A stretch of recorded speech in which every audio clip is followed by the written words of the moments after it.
ఈ క్రమంలో వచ్చే అష్టమి తిథి ఆధ్యాత్మికంగా ఎంతో ప్రాముఖ్యత ఉంది. చాలామంది అష్టమి అనగానే శుభకార్యాలకు దూరంగా ఉంటారు. కానీ శాస్త్రం ఏం చెప్తోంది అని తెలుసుకుందాం. అష్టమి తిథి అసలు రహస్యం. జ్యోతిష శాస్త్రం ప్రకారం అష్టమి తిథిని జయతిథి అని పిలుస్తారు. దీనికి అధిపతి సాక్షాత్తు పరమశివుడు, ఉమాపతి. శుభకార్యాలు చాలామంది అపోహపడుతూ ఉంటారు. కానీ అష్టమి నాడు వివాహ శుభకార్యాలు కూడా నిర్వహించవచ్చు.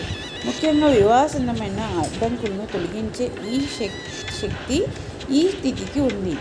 నిషేధం. అష్టమి నాడు కేవలం ప్రయాణాలు, ట్రావెల్ మాత్రమే చేయకూడదని పెద్దలు చెబుతారు.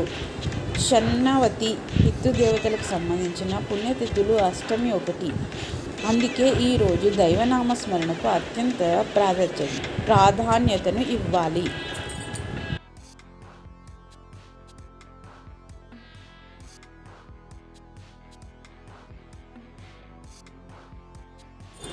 పరిహారాలు. శివాభిషేకంతో అద్భుత ఫలితాలు. అష్టమి నాడు భక్తితో శివుడిని ఆరాధిస్తే మీ జీవితంలో కష్టాలు తొలగిపోతాయి. మీరు ఎదుర్కొంటున్న సమస్యను బట్టి ఈ క్రింద అభిషేకాలు ప్రయత్నించండి. వివాహ అడ్డంకులు తొలగాలంటే వివాహం ఆలస్యమవుతున్న యువతీ యువకులకు అష్టమి నాడు పసుపు నీటితో శివుని అభిషేకం చేస్తే దోషాలు తొలగి త్వరగా సంబంధాలు కుదురుతాయి. వాహన గండాలు, ప్రమాదాల నివారణకు తరచుగా ప్రమాదాలు గురవుతున్నా లేదా వాహన సంబంధిత ఇబ్బందులు ఉన్న అష్టమి నాడు ఎరుపు కుంకుమ కలిపిన జలంతో అభిషేకం చేయడం శ్రేయస్కరం. కుటుంబ కలహాలు, పిల్లల మొండితనం తగ్గాలంటే పంచదార కలిపిన నీరు, బెల్లం నీరు లేదా తేనెతో అభిషేకం చేస్తే ఇంట్లో సభ్యుల మధ్య అనుబంధం పెరుగుతుంది. పిల్లలు ప్రయోజకులుగా మారుతారు.